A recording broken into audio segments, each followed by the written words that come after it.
Assalamualaikum warahmatullahi wabarakatuh. Anda rindu mendengarkan kajian-kajian dari ustadz-ustadz kita dari Aceh? Kunjungi channel YouTube Maulizul Akbar NAD. Subscribe, like, share, komen.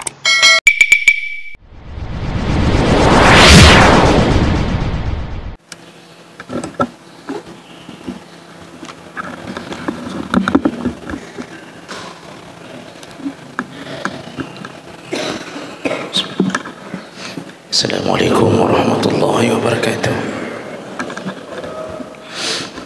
Innal hamdalillah nasta'inuhu wa nastaghfiruh wa na'udzu bihi min shururi anfusina wa min sayyiati a'malina. May yahdihillahu fala mudilla lahu wa may yudlil fala hadiya lahu. Asyhadu an la ilaha illallah wahdahu la syarika lahu wa asyhadu anna Muhammadan 'abduhu wa rasuluhul karim. اللهم صل وسلم على نبينا وسيدنا المصطفى محمد وعلى آله وأصحابه أجمعين أما بعد رب اشرح لي صدري ويسر لي أمري واحلل عقدة من لساني يفقهوا قولي. Segala puji bagi Allah, kemudian salawat dan salam kepada Rasulullah, pada keluarga dan seluruh sahabat-sahabatnya.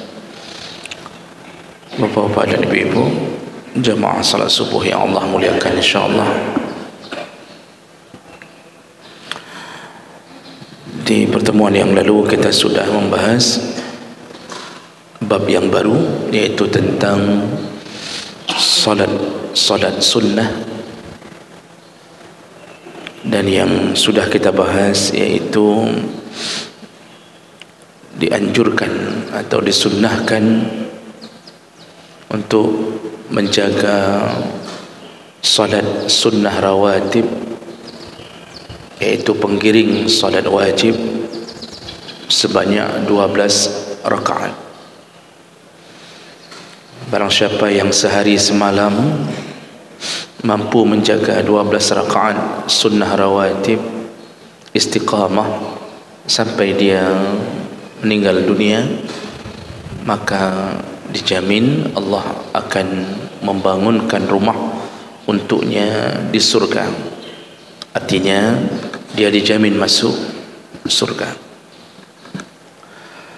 Dan yang 12 rakaat itu adalah 2 rakaat sebelum subuh atau 2 rakaat fajar, kemudian 2 rakaat sebelum zuhur, 2 rakaat sesudah zuhur, lalu 2 rakaat sesudah maghrib, 2 rakaat sesudah isya. Itu 10.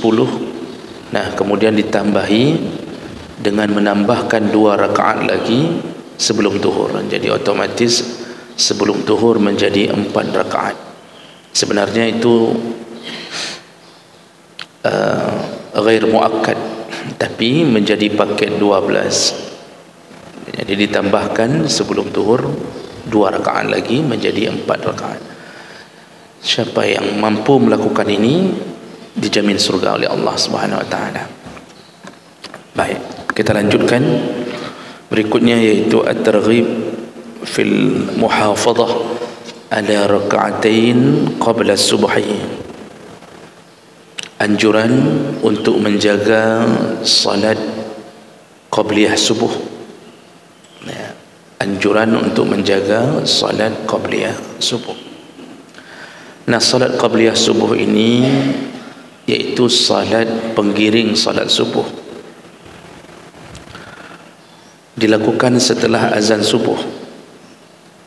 Dilakukan setelah azan subuh, yaitu azan yang kedua. Kalau masjid yang melakukan 2 kali azan, setelah azan kedua baru melakukan salat sunnah qabliyah subuh, atau Nabi kadang-kadang membahasakannya dengan salat sunnah fajar. Dia hanya 2 rakaat dan tidak dipanjangkan oleh Nabi. Nabi membaca rakaat pertama qul ya ayyuhal kafirun, lalu membaca rakaat kedua qul huwallahu ahad. hanya itu yang dilakukan oleh Nabi. Jadi itu bukan solat yang panjang, namun fadilahnya yang luar biasa. Dari Aisyah radhiyallahu anha, anin Nabi sallallahu alaihi wasallam, qal, Nabi berkata, raka'ata al-fajri khairun minad dunya wa ma fiha. 2 rakaat fajar itu lebih baik daripada dunia dan isinya. Maksudnya lebih besar pahalanya daripada dunia dan isinya. Dan ini tentu penghargaan dari Allah ketika Allah memuliakan orang-orang yang melakukan 2 rakaat sebelum subuh. Ketika Nabi mengatakan lebih baik daripada dunia dan isinya, para ulama ada yang mengatakan seluruh kebaikan di subuh itu, di seluruh dunia, seluruh kebaikan orang-orang yang melakukan kebaikan, maka tetap 2 rakaat sebelum subuh lebih besar pahalanya. Dan ini dilakukan di rumah, kalau yang bisa melakukannya di rumah, dan itu lebih utama. Namun bagi mereka yang tidak sempat di rumah mengejar jamaah di masjid, maka dibolehkan dan sah melakukannya di masjid. Namun perlu jadi catatan, karena ada pemandangan yang saya lihat ketika seseorang masuk ke dalam masjid, iqamah telah berbunyi, tapi dia mengejar salat sunnah qabliyah subuh ini karena mengingat banyaknya pahala. Sudah bunyi iqamah, dia tetap melakukannya. Ini satu kesalahan. Ini salah satu kesalahan. Rasulullah sallallahu alaihi wasallam telah menyebutkan la salata ba'da al-iqamah, tidak ada salat setelah iqamah illa al-maktubah, kecuali salat fardu. Tidak ada salat setelah iqamah kecuali salat fardu. Nah, ini perlu didetilkan. Kalau seandainya kita sudah berada di masjid dan pas kita masuk iqamah berbunyi, maka jangan lagi lakukan salat sunnah apapun. Tetaplah segera bersiap-siap untuk mengikuti salat jamaah wajib bersama imam. Jadi jangan memulai salat sunnah apapun kalau iqamah sudah berbunyi. Nah, bagaimana kalau seandainya ketika kita datang iqamah belum berkumandang? Para ulama mengatakan dibolehkan melakukan salat sunnah, namun ketika baru saja kita lakukan salat sunnah, baru takbiratul ihram, tiba-tiba bunyi iqamah, sedangkan kita baru memulai salat sunnah qabliyah. Apa yang harus kita lakukan? Para ulama termasuk mazhab Syafi'i mengatakan kalau kita khawatir tertinggalnya 1 rakaat bersama imam, artinya kita khawatir kalau kita melanjutkan salat sunnah qabliyah ini sehingga menyebabkan tidak mendapati ruku' bersama imam, maka disuruh putuskan salat sunnah itu, batalkan, lalu bergabunglah bersama jamaah, karena salat berjamaah wajib lebih afdal daripada salat sunnah tadi. Jadi ada orang yang mengira salat qabliyah subuh lebih besar pahalanya daripada salat subuh. Itu pun satu kesalahan terbesar. Tidak ada salat sunnah yang bisa mengalahkan pahala salat wajib. Tidak ada. Bahkan bagi seorang perempuan, ketika Nabi menasihati para perempuan untuk bisa masuk surga, Nabi menasihati 4 perkara, yaitu iza sallatil mar'ah khamsaha. Seorang isteri kalau melakukan salat wajib yang 5 waktu saja, tidak perlu lakukan salat sunnah, kata Nabi. Maksudnya tidak perlu kalau engkau ingin melakukan yang 5 waktu saja. Lalu kemudian wasamat syahraha, dan seandainya mereka melakukan puasa Ramadan saja, tidak ada solat, tidak ada puasa Senin Khamis, tidak ada puasa-puasa sunnah pun tak ada. Jadi solat 5 waktu saja, puasa Ramadan saja. Wa hafizat farjaha, lalu dia menjaga kehormatannya. Farjun, kemaluan, tapi yang dimaksud kehormatannya, dia tidak pakai baju ketat, dia menutup aurat, dia tahu cara bergaul kepada yang bukan suaminya, dia jaga kehormatannya. Wa ata'at zawjaha, dan yang keempat, taat pada suaminya. 4 perkara suruhan Nabi pada perempuan. Tidak ada bahasa sambunglah salat sunnah, puasalah sunnah, tidak ada. 4 perkara yang berhubungan dengan ibadah langsung. Jadi 2 langsung berhubungan dengan ibadah, yang 2 berhubungan dengan ketaatan di luar ibadah. Apa kata Nabi di ujung hadis?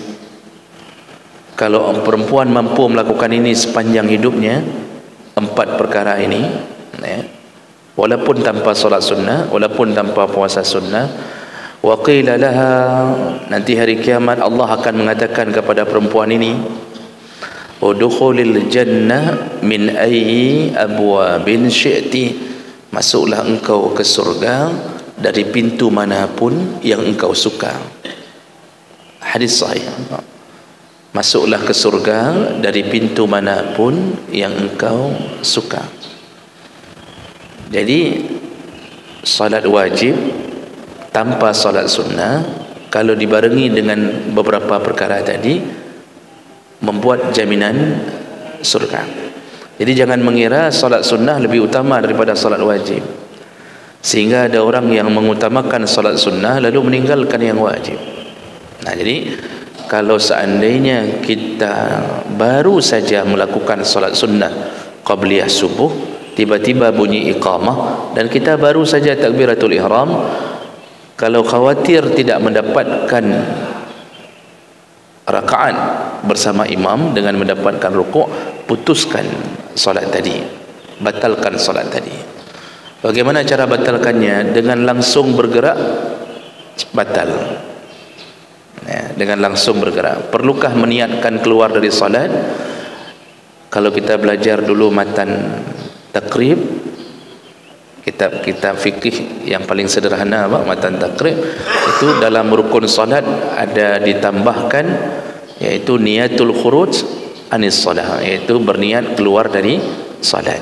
Ketika mau salam, berniat keluar dari salat. Kemudian dalam kitab-kitab yang lebih besar tidak lagi disebutkan, artinya tidak lagi menyatakan bahawa wajib berniat untuk keluar dari salat.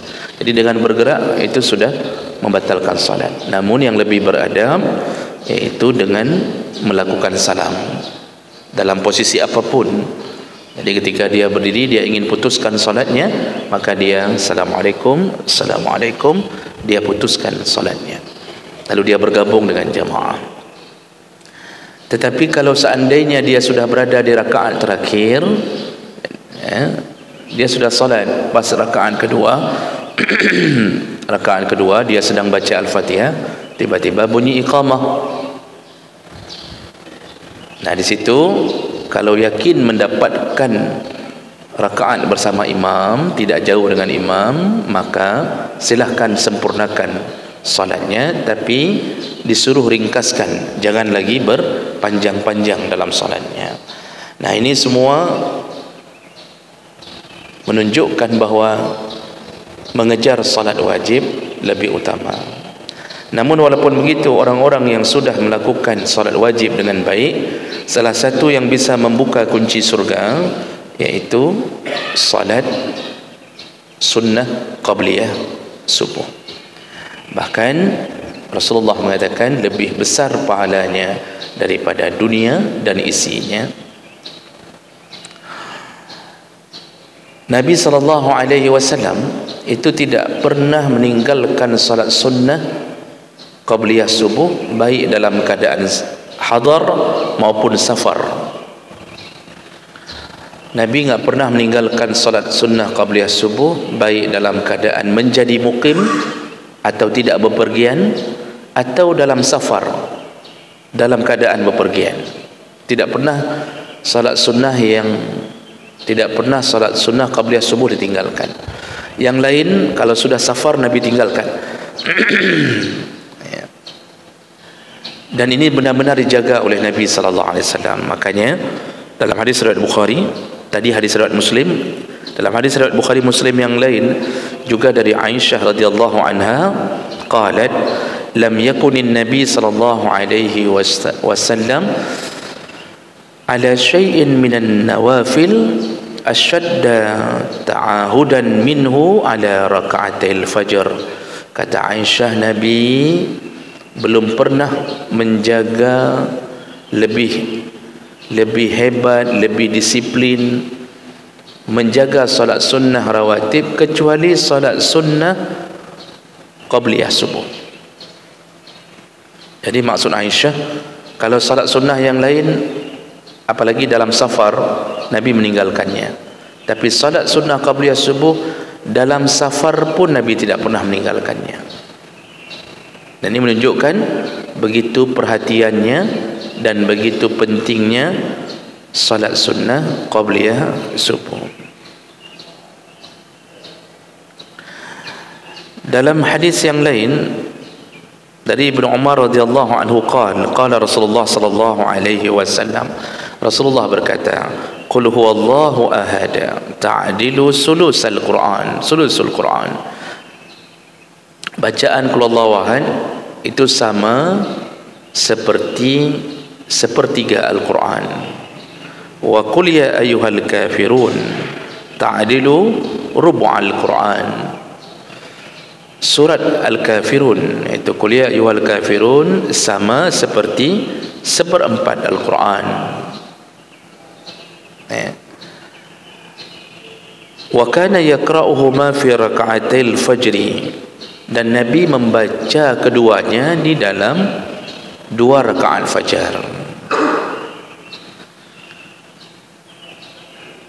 Dan ini adalah bacaan yang dianjurkan oleh Nabi. Jadi sehebat-hebatnya bacaan-bacaan, tapi tetap pilihan Nabi jatuh pada qul huwallahu ahad dan qul ya ayyuhal kafirun. Makanya aturannya ketika Nabi melakukan qabliyah subuh, Nabi di rakaat pertama Al-Kafirun, rakaat kedua Al-Ikhlas, qul huwallahu ahad. Nah, 2 surat ini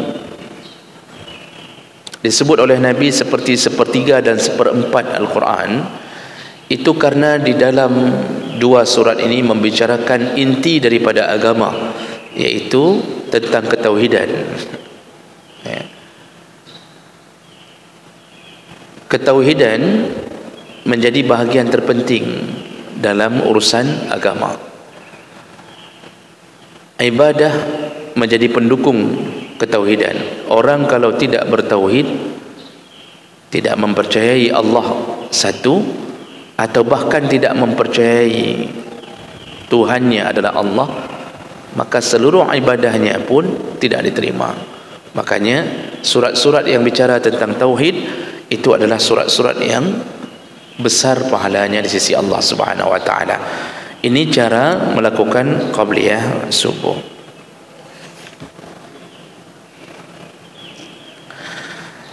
Nah, jemaah melakukan Allah Subhanahu wa taala,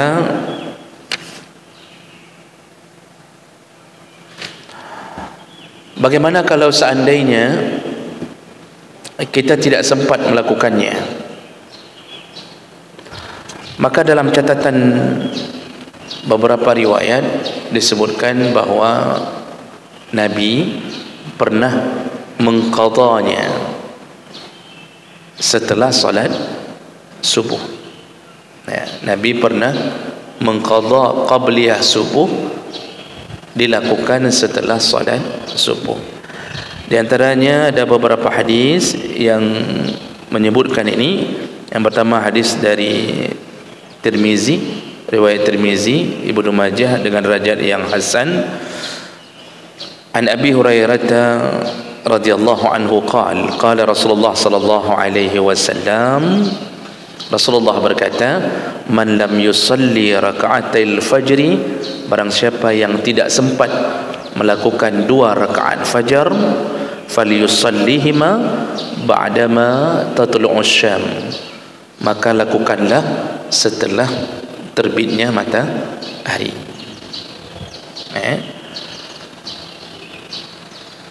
Dan ini, pandangan ini kemudian yang menyebabkan jumhur ulama termasuk mazhab Syafi'i melalui Imam Nawawi mengatakan tentang adanya qadha bagi orang yang tidak sempat melakukan qabliyah subuh, dilakukan setelah subuh, namun catatannya setelah masuknya waktu duha. Sama seperti kita salat paket subuh. Jadi jangan salat ketika matahari sedang naik. Jadi Nabi menyuruh melakukannya setelah matahari sempurna terbit, untuk mengganti qabliyah yang tidak sempat dilakukannya.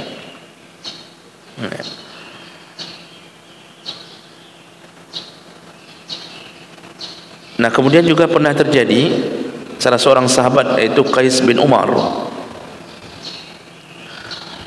Pernah beliau salat berjamaah bersama Nabi sallallahu alaihi wasallam, salat subuh. Lalu kemudian setelah salat subuh dia bangun untuk melakukan salat sunnah fajar karena tadi tidak sempat melakukannya. Lalu Nabi sallallahu alaihi wasallam bertanya kepadanya. Jadi mungkin Qais melakukannya atas tindakannya sendiri karena dia merasa kehilangan dengan 2 rakaat salat subuh. Lalu dia bangun lagi setelah salat subuh. Dia bangun lagi, dia salat 2 rakaat lagi. Ketika Nabi melewatinya, Nabi bertanya, "Ma hazihi salah?" Ini kamu salat apa? Kata Nabi. Fa akhbarahu, lalu Nabi diberitahu oleh Qais bahwa dia belum melakukan salat sunnah qabliyah subuh. Jadi dia mengambilnya setelah salat subuh. Ini tindakannya sendiri, Pak. Apa yang terjadi? Fasakatan Nabi sallallahu alaihi wasallam wa madha wa lam yaqul syai'an. Setelah Nabi mendengarkan alasan dari Qais, Nabi berlalu begitu saja. Nabi diam, Nabi berlalu begitu saja dan tidak mengatakan apapun.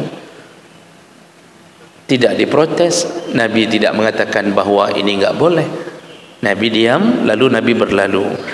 Makanya kita mengenal salah satu daripada sunnah adalah sunnah taqririyah, persetujuan dari Nabi sallallahu alaihi wasallam. Nabi kalau sudah diam pada satu perkara menunjukkan Nabi setuju. Karena Nabi tidak boleh diam kalau perkara itu dilarang. Makanya ketika sahabat pulang dari salah satu perjalanan makan kadal Arab, kadal padang pasir, dhab, karena enggak ada makanan di tengah padang pasir, ada sahabat menangkap kadal Arab, kadal di padang pasir, disebut dengan dhabtun. Bentuknya bukan seperti kadal kita, dia agak lebih berisi ya. Kalau bagi anak-anak itu lebih kenal, karena ada filem kartun yaitu Oscar. Kalau bapak kenal Oscar, berarti bapak sering nonton filem kartun. Oscar itulah kadal padang pasir. ya, bukan kadal kita. Kalau kadal kita mirip tokek begitu, ini tidak, agak gemuk ya, lebih berisi. Tapi tidak semua yang gemuk-gemuk kadal ya. Dah. Jadi mereka makan karena nggak ada makanan, dia tangkap, dipanggang, dibakar, makan. Pulang ke Madinah, lalu mereka cerita kepada Nabi, ya Rasulullah, kami telah memakan ad-dhab. Bagaimana menurutmu? Rasulullah diam. Nah, dari diamnya Nabi sampai hari ini kadal Arab itu dimakan oleh orang Arab. Bahkan sudah dapat label, iaitu obat kuat. Sudah menjadi obat kuat. Di Mesir cukup banyak, tapi saya nggak pernah makan. Tapi teman banyak yang makan. Ada yang pelihara. Jadi dipelihara. Jadi kalau pagi ditempeleng sekali, mati, kemudian dimakan. Bahkan banyak dijadikan serbuk obat. Sampai hari ini dimakan gara-gara diamnya Nabi. Maka orang Qais tadi ketika melakukan solat ba'diyah subuh, Nabi tanya, solat apa ini? Dia sebutkan, saya belum sempat melakukan sebelum, saya lakukan sesudah. Nabi diam, menunjukkan dibolehkannya melakukan salat qabliyah subuh diqadha menjadi salat setelah salat subuh. Hadis riwayat Ahmad dan sanadnya hasan. Nah, jemaah maka Allah Subhanahu wa taala ada dua dalil tadi. Tadi Qais melakukannya sebelum matahari terbit. Habis salat subuh langsung dia berdiri lagi. Sedangkan Rasulullah menyuruhnya setelah matahari terbit. Maka mana yang lebih utama untuk diambil? Yang lebih utama adalah qaul, iaitu perkataan Nabi lebih utama daripada diamnya Nabi. Maksudnya kalau mau melakukannya, yang lebih utama adalah melakukannya setelah matahari terbit. Itu yang pertama, catatan pertama tentang masalah mengqadha salat sunnah qabliyah subuh. Catatan kedua, ini hanya berlaku bagi mereka yang terbiasa melakukan salat qabliyah subuh. Terbiasa melakukannya, dia sudah istiqamah melakukannya. Bukan yang baru sekali melakukannya lalu besoknya tidak sempat melakukan lalu dia langsung qadha, tidak. Ini hanya bagi yang mereka kehilangan qabliyah subuh setelah dia istiqamah melakukannya, maka silakan ganti setelah terbitnya matahari. Jadi tidak berlaku bagi yang model qabliyah subuhnya setahun sekali atau satu semester sekali, tiba-tiba ketinggalan lalu dia langsung qadha, tidak berlaku. Tapi kita sudah tiap hari, tiba-tiba hari itu terlambat kita bangun, langsung kita kejar jamaah dulu ke masjid, nggak sempat melakukannya, maka dibolehkan mengqadhanya. Nah, ini disetujui oleh, disetujui, didukung oleh banyak pandangan dari para ulama-ulama mujtahid. Nah, jadi Bapak Ibu yang Allah muliakan, inilah kemuliaan orang-orang yang melakukan atau menjaga salat sunnah qabliyah subuh. Kita cukupkan. Semoga yang hadir Allah catat pahalanya, dan semoga mendapatkan keberkahan pada keluarga kita, dan semoga Allah mengumpulkan kita kembali di dalam surganya. Amin ya rabbal alamin. Ini baru boleh salat berapa? 5 menit lagi saya? 4 menit lagi Pak, tunggu 4 menit lagi, sempurnakan untuk mendapatkan pahala haji dan umrah. Demikian, subhanakallahumma bihamdik, asyhadu an la ilaha illa anta, astaghfiruka wa atubu ilaih. Wassalamualaikum warahmatullahi wabarakatuh.